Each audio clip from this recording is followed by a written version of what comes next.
Bem-vindos ao podcast Rebeca na Real. Hoje eu estou aqui com um convidado muito especial, o professor Dr. Alberto Neri. Já conheço aí de outros lugares. Muito obrigada por ter topado. Outros tempos, e esses dias eu estava fazendo as contas aqui. Ano que vem faz 10 anos que eu cheguei lá no NASP, né? Que é onde eu te conheci como aluna. Acho que você estava no segundo ano, provavelmente. Por aí, segundo ou terceiro ano, né? Naquela época. Então o tempo passa, né? Muito, muito, muito rápido. E é muito legal que a gente mantém esse contato, né? Eu confesso que eu estou muito animada para essa conversa. Acho que vai ser bem produtiva, visto que em 10 anos tantas coisas mudam, né? Mas acho que pode ser legal você se apresentar, falar para as pessoas. A gente tem um vídeo aqui já no canal. Mas fala aí para as pessoas o que você tem feito, um pouco do seu background profissional e acadêmico. Acho que vai ser bem legal para as pessoas saberem. Hoje eu estou atuando como psicólogo, na parte clínica bem pouco, mas atuo um pouquinho na clínica também, na parte de ensino e um pouco em pesquisa também, mas principalmente hoje é na parte de ensino, principalmente na modalidade EAD. Então já vai para quase 5 anos que eu criei um instituto voltado para o ensino e para a pesquisa e promoção também da logoterapia, que é a minha área de especialidade dentro da psicologia, uma das áreas, né, mas talvez a principal. E tenho cada vez mais me dedicado a isso, né, a ensinar, a criar cursos. Então hoje lá na nossa plataforma, acho que já deve ter aí perto de uns 7, 8 cursos na área de logoterapia, alguns mais completos, pós-graduação, alguns mais curtos, sempre com objetivo, né? A logoterapia é uma área que ela no Brasil, pelo menos nas faculdades, ela não é tão presente, então existe uma lacuna muito grande. As pessoas que querem aprender, elas precisam procurar basicamente depois que elas se formam. E a gente oferece esse tipo de aprendizado, de ensino no modelo à distância. A parte disso, trabalho também em consultoria, onde eu eventualmente trabalho com empresas, né? Tem basicamente um trabalho que é quase que fixo, assim, e dentro da área de educação corporativa. Então, basicamente é isso, né? Quando eu tô produzindo os conteúdos, quem produz comigo sempre é o Tutu, que é o produtor já que a gente tem uma parceria há muito tempo, e ele brinca que eu sou igual o Július, né? Do Cris. Né?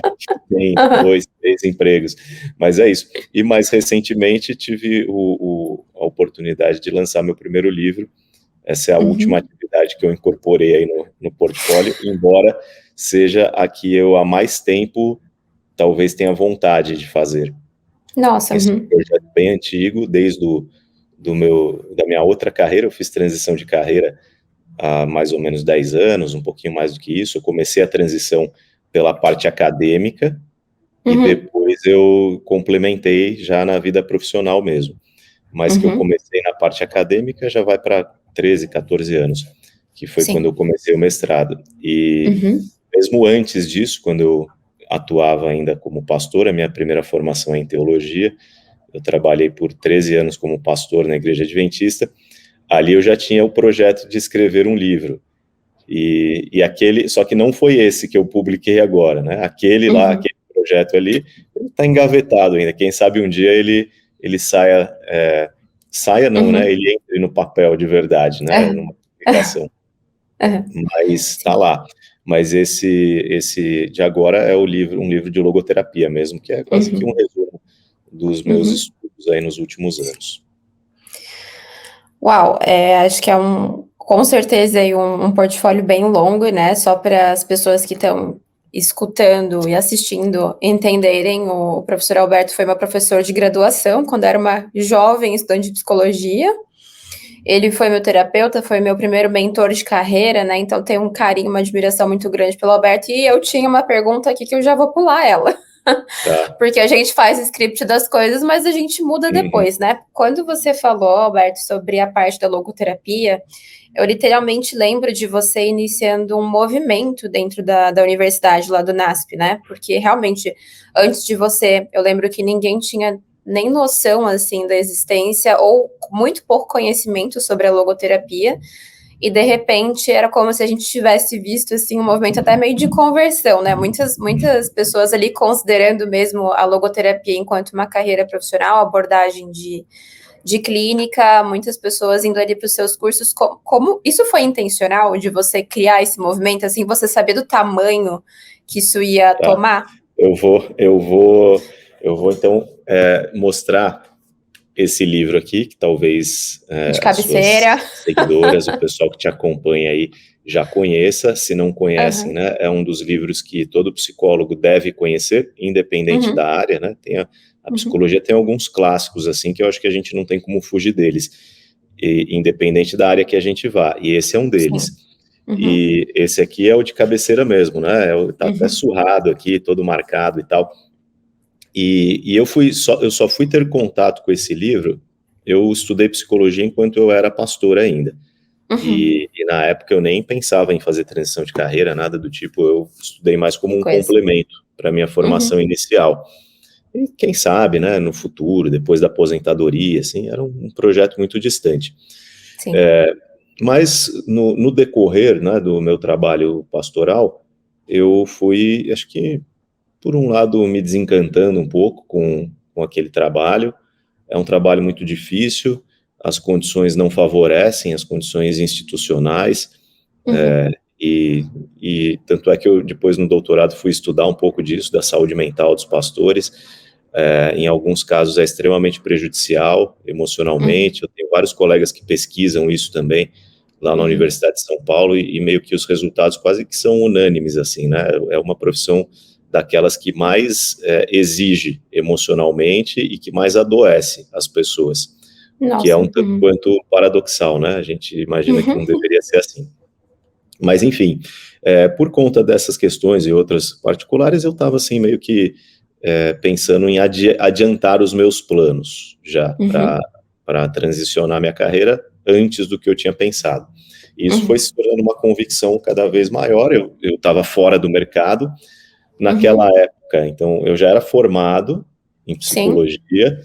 E eu não via como fazer uma transição profissional. Eu imagino que se eu dissesse isso, né? Se o Alberto do passado viajasse no tempo e dissesse isso para a Rebeca hoje, ela acharia isso um absurdo, né? Como assim? Você já é formado e você não vê possibilidade, né? Mas naquela época não tinha esse tipo de conhecimento, né? De instrução em como você mudar de carreira, em como começar, nada do tipo. Sim. Que ainda não é recente, né, essa mentalidade. Muito, muito recente. E aí o que acontecia? Eu pensava, bom, como é que eu vou fazer? Então, na minha cabeça foi assim, eu preciso voltar. Eu já estava formado há uns 3 anos, mais ou menos, a essas alturas. Eu falei, eu preciso voltar a estudar, ter uma capacitação maior, e aí eu vou fazer a minha transição através da vida acadêmica. Porque se eu começar a dar aula numa faculdade, eu faço a transição de carreira ali e posteriormente eu entro na parte clínica. Essa era a minha ideia. E já tinha educação no seu background também nessa época, né? Então, já porque como pastor eu trabalhei como professor por muitos anos. O meu primeiro trabalho foi como professor de ensino religioso. Já tinha dado aula de inglês também, antes disso ainda. Legal. Sabia dessa não.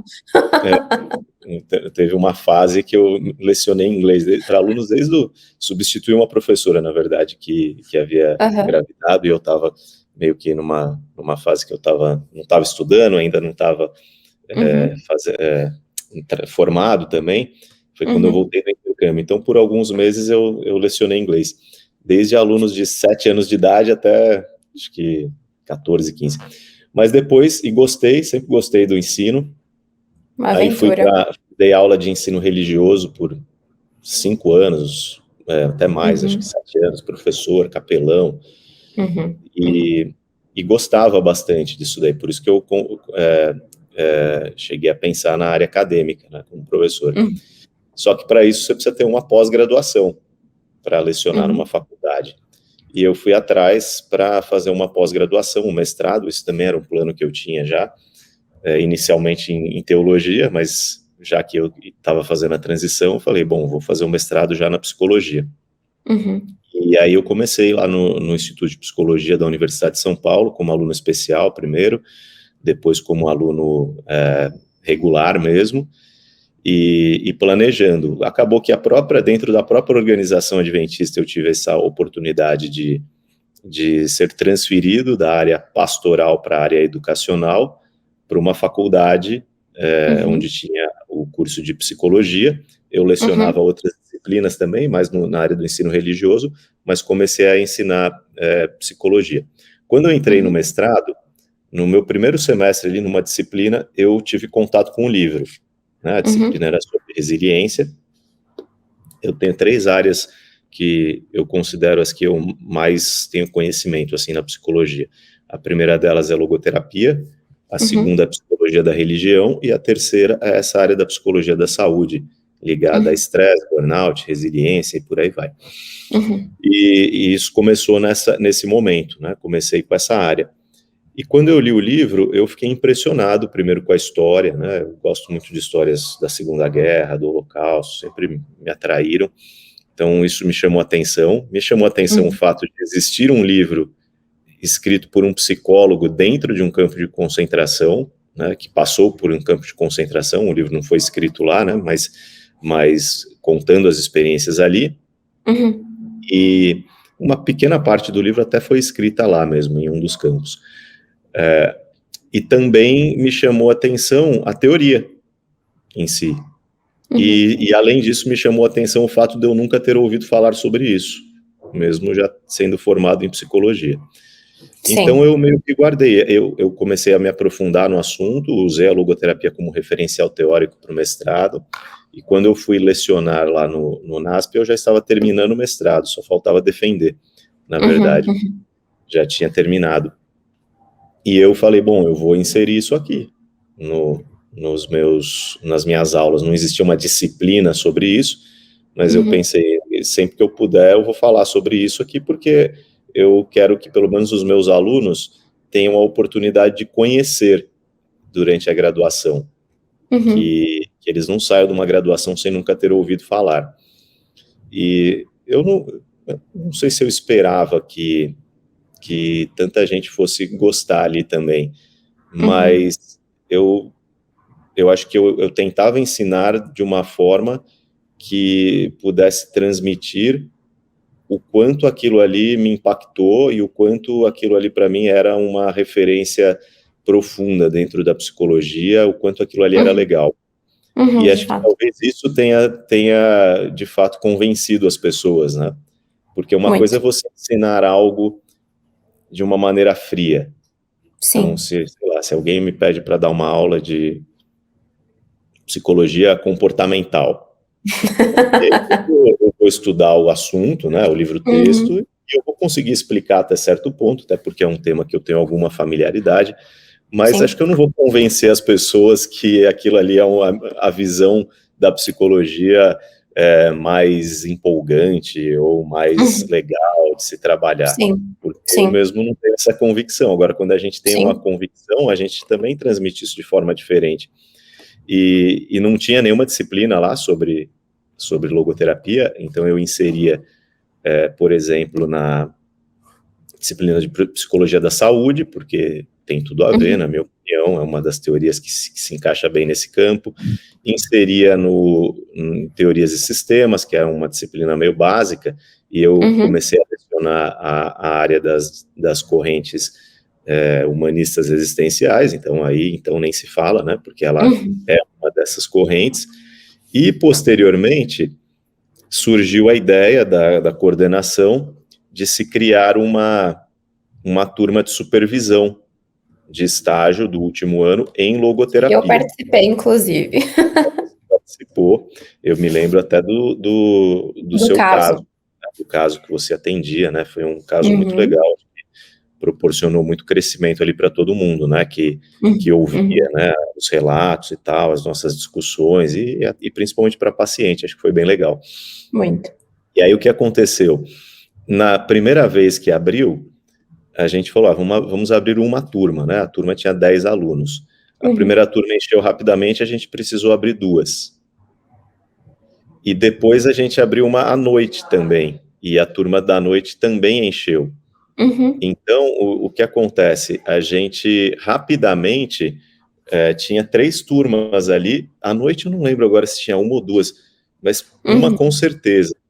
E a gente rapidamente começou a ter muita gente estudando logoterapia ali todo ano. Era uma E o pessoal influência do. completa que você exerceu lá, que eu lembro, assim, é um movimento mesmo. E o que acontece? Acho que somam-se várias coisas aí. Uhum.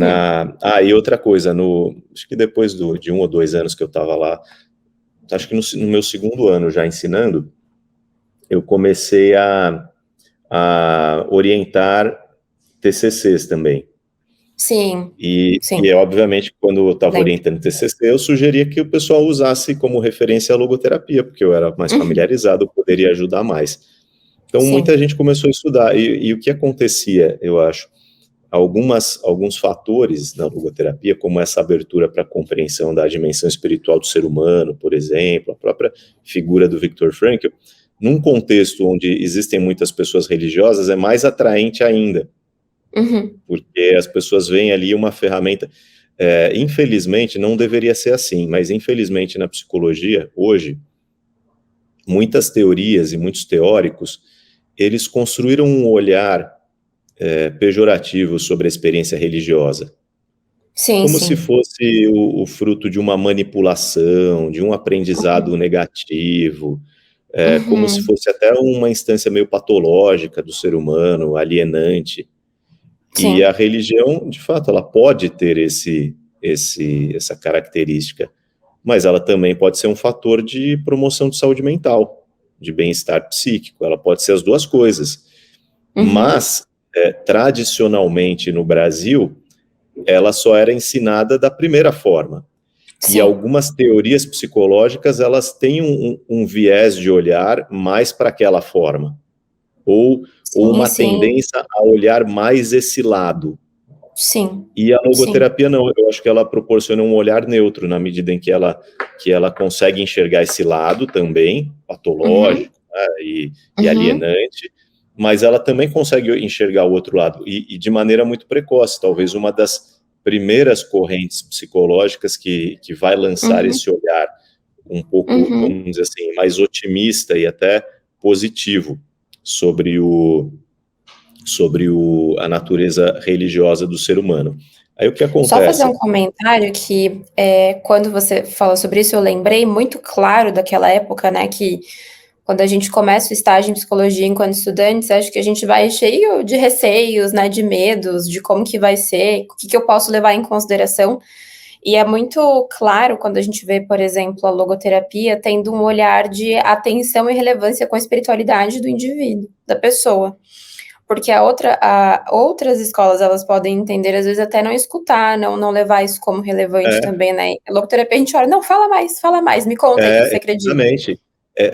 Quando a pessoa que ela tem o conhecimento teórico da logoterapia, independente dela ser uma pessoa religiosa ou não, para Uhum, ela, quando aparece a questão religiosa no contexto psicoterapêutico, ela não se assusta, uhum, ela encara isso com naturalidade, como uhum, parte da experiência humana, e ela, inclusive, enxerga nisso um assunto importante a ser discutido.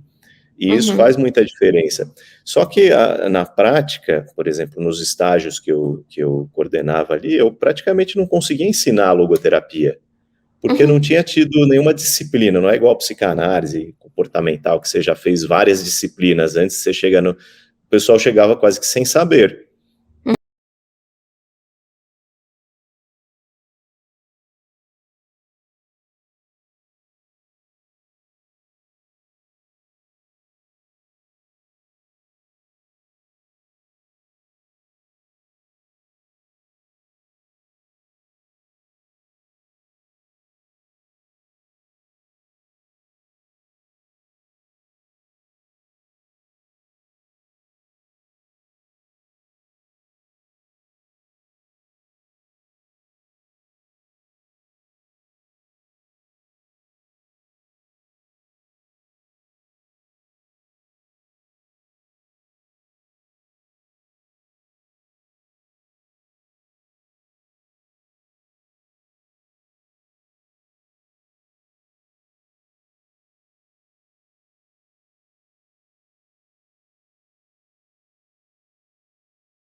Obrigada.